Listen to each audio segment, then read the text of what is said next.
পিচকে পেড়ে ফেলা, ২১৩ স্ট্রাইক রেটে নারিন ঝড় তুলল, কোনো কারণে বিরাটদের হারাল তো ২০১৫ সাল থেকে চিন্নস্বামী স্টেডিয়ামে অপরাজিত থাকার রেকর্ড ধরে রাখল কলকাতা নাইট রাইডার্স কেকেআর। শুক্রবার প্রথমে ব্যাট করে ৬ উইকেটে ১৮২ রান তোলে রয়্যাল চ্যালেঞ্জার্স বেঙ্গালুরু। জবাবে ১৯ বল বাকি থাকতেই ৭ উইকেটে জিতে নিয়েছে। শুক্রবার আরসিবি এবং কেকেআর যে ম্যাচটি খেলল তা এবারের আইপিএলের ১০ম ম্যাচ ছিল। ২০২৪ সালের আইপিএলের প্রথম ৯টি ম্যাচেই জিতেছিল হোম টিম, অর্থাৎ যে দলের হোম ম্যাচ ছিল সেই দলই জিতছিল। শুক্রবার সেই ধারায় ইতি টেনে দিল কেকেআর। আরসিবির রানে লাগাম টানা, প্রথম ৬ ওভারে ৬১ রান তোলে আরসিবি, যা ১০ ওভারের শেষে দাঁড়ায় ২ উইকেটে ৮৫ রান। সেখান থেকে যে কোনো দল ২০০ রানের গণ্ডি পার করে দিতে চাইবে, কিন্তু সেখানে মাত্র ১৮২ রানেই থেমে যায় আরসিবি। আর চিন্নস্বামীতে দ্বিতীয় ইনিংসে ব্যাটিং কিছুটা সোজা হয়ে যায়, সেটা মাথায় রেখে আরসিবির রানটা কিছুটা কমই ছিল।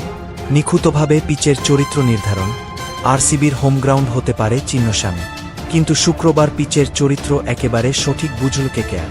নয়া পিচ হলেও সেটি যে ধীমেগতির তা বুঝে যান নাইটরা, তাই ৫১% স্লো বল করেন কেকেআরের বোলাররা, যা আরসিবির ব্যাটারদের পক্ষে কাজটা কঠিন করে দেয়। ঠিক সেখানেই ভুল করেছে আরসিবি।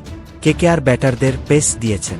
কেকেআরের ওপেনিং জুটি প্রথম ওভারেই ৩টি ছক্কা, তখনই নিজেদের লক্ষ্যটা বুঝিয়ে দেন ফিল সল্ট ও সুনীল নারিন। পাওয়ার প্লেতে ৬ ওভারে তোলেন ৮৫ রান, সব মিলিয়ে মাত্র ৩৯ বলে ৮৬ রান যোগ করেন। ১৩০ রানের লক্ষ্যমাত্রা তারা করতে নেমে কোনো দলের শুরুটা যদি সেরকম হয়, তাহলে সেই দলটা সেখানেই ৫০% ম্যাচ জিতে যায়। কেকেআরের ক্ষেত্রেও সেটার ব্যতিক্রম হয়নি। সুনীল নারিন শো প্রথম ম্যাচে তাকে ওপেনিংয়ে নামানোয় সমালোচনার মুখে পড়েছিল কেকেআর, কিন্তু কেন তাকে ওপেনিংয়ে ফিরিয়ে এনেছেন গৌতম গম্ভীর তা শুক্রবার বোঝা গেল। ২২ বলে ৪৭ রান করলেন, ২টি ৪ এবং ৫টি ছক্কা মারেন। Strike rate ২১৩। নিজের ৫০০তম টি-২০ ম্যাচে অর্ধশতরান করতে না পারলেও তারই বিধ্বংসী ইনিংসের সুবাদে কেকেআরের জয়ের পথ প্রশস্ত হয়। আর অন্যদিকে সল্টের উপরও কোনো চাপ পড়েনি। ৮৪ বলেই সেঞ্চুরি ২৪ কোটি টাকার স্টার্কের। অজি জার্সি পরলে ৩ উইকেট নিতেন।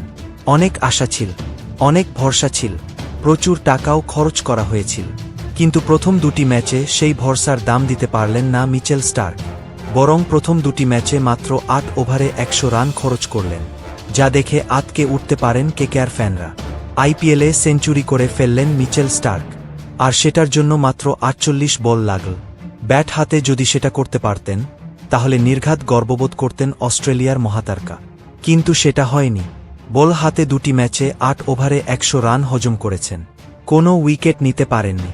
যে খেলোয়াড়ের জন্য নিলামে ২৪.৫ কোটি টাকা খরচ করেছে কলকাতা নাইট রাইডার্স কেকেআর।